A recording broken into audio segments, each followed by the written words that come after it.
I still remember the exact moment I opened that box. It was satin covered, tied with a perfect silver ribbon, sitting neatly on the hotel bed. My name was written on a small ivory tag, Emily. My hands trembled as I reached for it, my chest fluttering with nervous excitement. I told myself, maybe they're finally taking me seriously. Maybe I finally belong. But the second I lifted the lid, my heart sank. Inside wasn't the dusty rose bridesmaid gown the others were wearing. It was black, stiff, cheap. A maid's uniform, complete with white gloves and a frilly apron. At first I thought it was a joke. I let out this awkward little laugh, looking around the room for someone to say, "Surprise!" But no one did. Then I heard the click of heels. Aunt Karen, the bride's mother, walked in with that smug little smile she always wore when she was about to say something cruel. Her eyes swept over me, and without missing a beat, she said, "You should stick to your real talent, sweetheart, cleaning." She leaned in close, the scent of her expensive perfume suffocating, and whispered it again, slower this time. Cleaning. I felt like I'd been slapped. My face burned, my throat tightened, and I could feel my eyes starting to sting. But I didn't let a single tear fall, not in front of her. Instead, I smiled. It wasn't real. It was one of those tight, polite smiles you force when you're holding back everything you actually want to say. I nodded, my voice barely above a whisper. "Thank you. It's thoughtful." But inside, I was screaming. Why would she do this? Why now? Why humiliate me in front of everyone? I'd been nothing but kind, supportive. I showed up early, helped organize the stupid seating chart, even ran out to buy emergency hairspray for Sophia the day before. And speaking of Sophia, my cousin, the bride, she stood in the doorway just watching, her perfect blonde hair curled, makeup flawless, veil pinned in place. She didn't say a word. Her eyes met mine for a moment.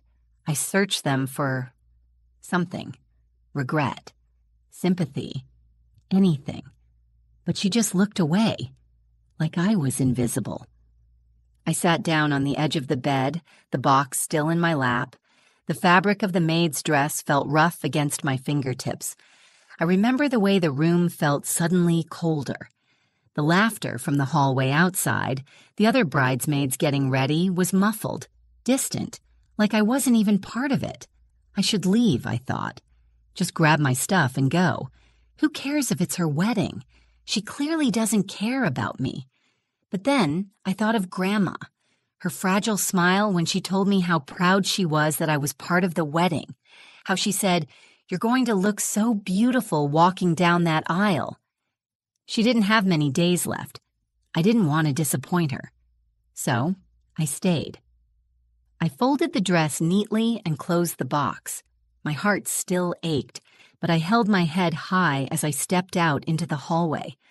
Olivia, my best friend and the only reason I hadn't completely lost it, was waiting outside. Her eyes widened the moment she saw my face. "Em, what happened?" I showed her the box. Her mouth dropped open. They didn't. I nodded. That was the moment everything changed. Because I didn't just want to survive that weekend anymore. I wanted to remember it. I wanted them to remember it. And they would. Because that dress, that moment, that was the last time they'd ever make me feel small. Next time, I'd be the one holding the box. And inside it would be something they'd never forget. 2 weeks before the wedding, I got the call. It was Sophia's voice, sugary sweet and almost too casual. "Hey, Em." "So?" "I've been thinking, and I'd love for you to be a bridesmaid. I mean, what's a wedding without family, right?" My first instinct was shock. We hadn't been close in years. Ever since college, Sophia had become, well, different. Money changed her. Private jets, designer bags, champagne brunches, it all became normal for her. Meanwhile, I was painting in a studio apartment the size of a closet, scraping by on commissions and leftover ramen. Still, I said yes. I wanted to believe it meant something. Maybe she missed me. Maybe, beneath the designer exterior, the cousin I used to play dress-up with was still in there. I told my mom about the call, and her eyes lit up. "That's wonderful, Emily. You'll be stunning up there. Show them what real grace looks like." Even she knew the family politics, though she rarely talked about them. The day I arrived at the estate, it was like stepping into another world. Tall white columns framed the massive front porch. A fountain gurgled beside the driveway, and fairy lights were already being strung through the garden trees. Even in the daylight, everything looked like a movie set. Sophia greeted me at the door with a distant hug, all arms and no warmth. "Oh my God, you made it!" Her smile didn't reach her eyes. Aunt Karen was close behind her, dressed in pastel silk and pearls, clutching a champagne flute like it was part of her hand. I could feel them sizing me up the second I walked in. My suitcase had a scuff mark. My sneakers weren't trendy. I'd brought my own snacks in a Ziploc bag because I didn't want to impose. "Emily," Aunt Karen said, her tone dripping with fake affection, "we're just thrilled to have you. You're going to make this weekend so memorable." Looking back, she wasn't lying, just not in the way I thought. Inside, the estate was everything I'd expected. Marble floors, chandeliers, tall arched windows. The bridesmaids were already there, all of them effortlessly beautiful, dressed in silk robes with embroidered names on the back. "Team Bride," one said with a little tiara doodle. I noticed something then. There were only 5 robes and 5 gift boxes stacked on the vanity, but Sophia had 6 bridesmaids. I brushed it off. Maybe mine was somewhere else. Maybe someone forgot. I wasn't going to overthink it, but even then I felt it. That twinge in my gut. That quiet little voice whispering, "You don't belong here. You're a guest in their world." That night I couldn't sleep. The bed was too soft, the room too quiet. I stared at the ceiling and tried to push away the anxiety, the old insecurity that always crept in when I was around this side of the family. I remembered being 13 at Thanksgiving, wearing a second-hand dress, and overhearing Aunt Karen telling my mom, "She's got potential, if only she learned to brush her hair properly." I had smiled through dinner anyway, and now, years later, here I was, hoping that maybe, just maybe, I had earned their respect. Maybe they'd see me not as the poor cousin, not as the help, but as someone who had value, someone worth standing beside them. I didn't know it then, but the weekend ahead would burn those hopes to the ground, because in that house full of money, lies, and secrets, I was about to find something more valuable than their approval. I was about to find the truth, and once I did, there'd be no going back. Not for me, not for Sophia, and definitely not for Aunt Karen. The morning of the rehearsal dinner, everything changed. The sun filtered in through sheer white curtains, and for a few brief seconds, I forgot where I was. Then I saw the silk boxes lined up on the vanity, the pastel chaos of curling irons, lipstick, and chaos. And I remembered Sophia's wedding. A weekend I dreamed of feeling included, wanted, even loved. I walked over to the gift boxes, heart racing a little. My name was finally written in gold script on one of them. Maybe the awkwardness yesterday was just in my head. Maybe everything was about to feel normal. I untied the ribbon and opened it slowly, feeling Olivia peeking over my shoulder with a grin. But when the lid came off, that grin disappeared. Inside, instead of the rose-colored bridesmaid gown I'd seen on the others, there was a stiff black and white outfit. I pulled it out slowly, my fingers catching on the scratchy apron. It wasn't a joke. It was a maid's uniform. Not a cute little robe with Team Bride stitched on the back, not a heartfelt letter or a gift bag, just polyester and humiliation. Before I could process it, I heard heels clicking on the hardwood floor. Aunt Karen. She took one look at the outfit dangling from my hand and smirked. "Fitting, isn't it?" she said smoothly, sipping from her mimosa like this was a Tuesday. You've always been so good with cleaning, Emily. We thought we'd let you do what you do best. She walked right past me without waiting for a response, like she hadn't just taken a knife and twisted it. I froze. My skin went cold. My heart pounded so loud it drowned out everything else. For a moment, I couldn't speak. I couldn't breathe. Why would she do this? What did I ever do to her? Then I turned to Sophia, hoping, begging for some kind of defense. But she just stood there, eyes on her phone, pretending not to notice. My throat burned. I felt Olivia put a hand on my shoulder. Her voice was tight with anger. "You don't have to take this, Em." I wanted to scream. I wanted to tear that stupid dress in half, throw it at their feet, and walk out with my dignity intact. But then I thought of Grandma. Her voice in my head, soft, loving, saying, "Show them your strength, baby, not your anger." So I swallowed my pride. Again. I looked Aunt Karen straight in the eyes, forcing a smile even though every muscle in my face ached from the effort. "Thank you," I said, my voice calm. "This is going to be unforgettable." And I meant it. Later that evening, while the rest of the bridesmaids giggled over champagne and practiced their speeches, I wandered the hallways, trying to breathe. That's when I saw something strange. Sophia, in the wine cellar, whispering to someone. At first I thought it was Jake, her fiancé, but it wasn't. It was Nathan, Jake's best man. They were close. Too close. Sophia touched his arm, then his chest. She laughed a little too loud, then leaned in and kissed him. I ducked behind the wall, breath caught in my throat. Did I just see what I think I saw? I backed away, heart racing. Olivia nearly bumped into me in the hallway. "Em, what's wrong?" I grabbed her arm and pointed back toward the stairs. "Sophia, Nathan, she's cheating on Jake." Olivia's eyes widened. "You're sure?" I nodded, still trying to catch my breath. The maid's dress, the humiliation, the silence. Everything suddenly made sense. They thought I was weak, disposable, just the help. But now, I held their biggest secret, and I wasn't going to waste it. That night, I couldn't sleep. I laid in bed, staring at the ceiling, the soft hum of the air conditioner, the only sound in the room. My thoughts raced like a thunderstorm. Flashes of Aunt Karen's smirk, Sophia's silence, and that kiss in the cellar all crackling through my mind. She really did it. She humiliated me. And she's cheating. And no one knew. No one except me and Olivia. I turned to look at her. She'd fallen asleep in the bed across from mine, one arm dangling off the edge, her breathing soft and steady.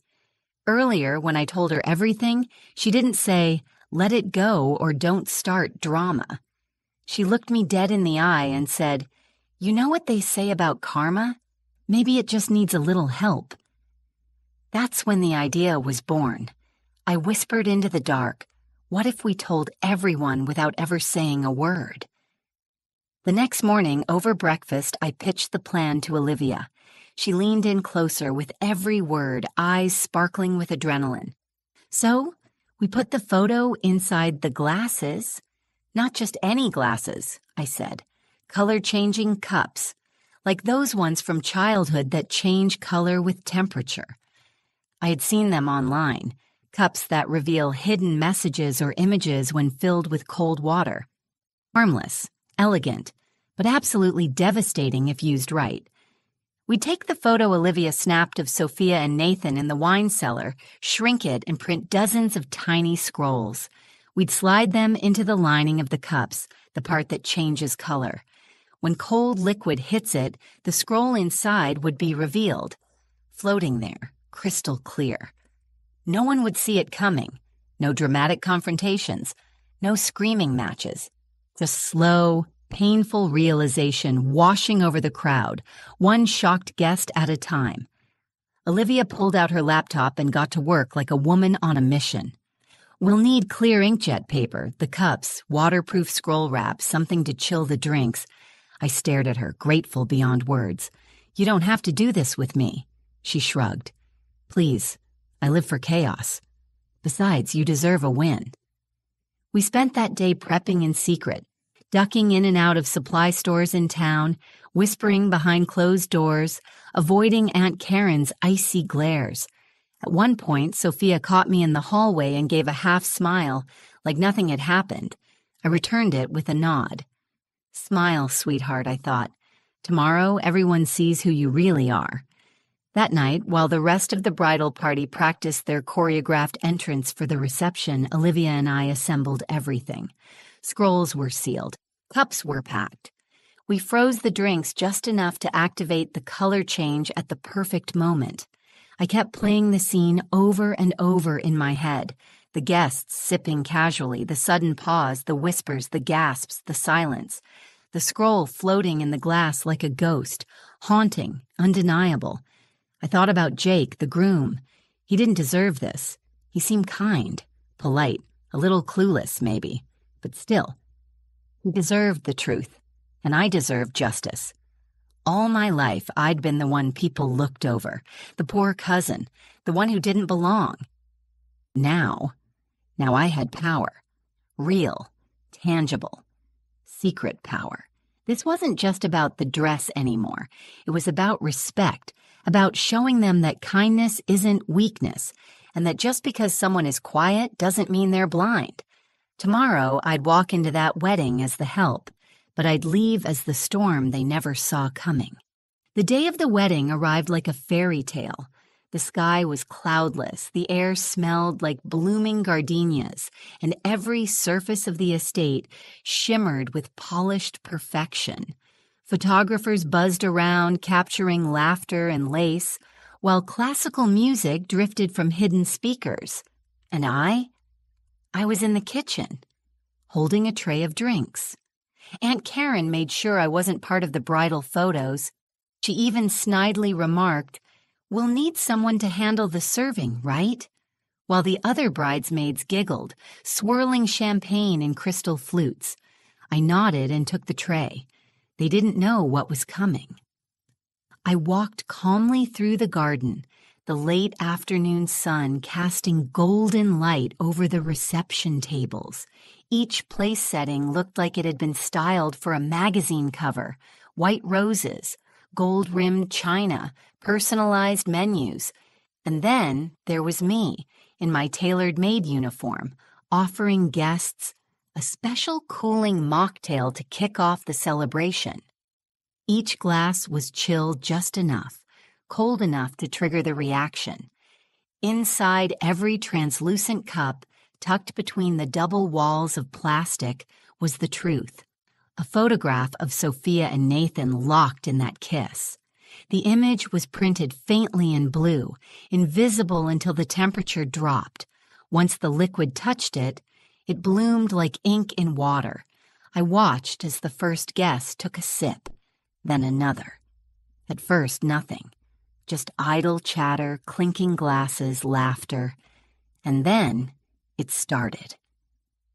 A woman in a green dress stared at her cup, eyebrows knitting. She tilted it in the light, her face pale. Her husband leaned over, squinting. More people looked down. One by one, silence fell like dominoes. The whispers began, soft at first, then sharp and panicked. "Is that? Wait, who is? Oh my God, is that Sophia?" I kept moving, tray after tray, row after row. Then I heard the most satisfying sound of my life, the clink of a glass shattering. I turned just in time to see Jake, the groom, standing frozen. A cup slipped from his hand, blue liquid spreading like a crime scene on the white linen tablecloth. He was staring at his glass like it had betrayed him. His jaw clenched. His face had gone completely white. Sophia appeared from behind the archway of peonies, radiant in her gown, glowing with confidence, until she saw the sea of blue cups and the horrified faces around her. The color drained from her cheeks, too. She tried to laugh. "What's going on?" Jake didn't say a word. He just held up the cup. She walked closer, squinting. Then realization hit. Her eyes darted from the cup to the crowd, then to me. I held her gaze. No smile, no apology, just truth. She took a step back. "This is fake. Someone photoshopped." Jake's voice cut her off. "It's not fake. I know that shirt. I wore that tie. That was yesterday." His voice cracked slightly, and for a second, I actually felt a pang of pity. But then I remembered how she stood there, saying nothing while I was humiliated, how she let her mother shame me, how she lied to Jake's face. Aunt Karen stormed over, grabbing my arm. "You little rat, you ruined everything." I calmly stepped away, lifting the edge of my skirt just slightly in a mock curtsy. Actually, I think I just cleaned up.